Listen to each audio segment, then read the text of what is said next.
Hey guys, in this video we're going to talk about how you can order checks from Chase Bank.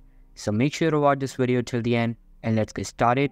Now right now you can see I'm on the official website of Chase Bank and here's how you can order your checks. Now if you have a personal account, you can just order checks by signing in above and choosing your check design. For a business account, go over to this embed here to sign in and order checks for your business account.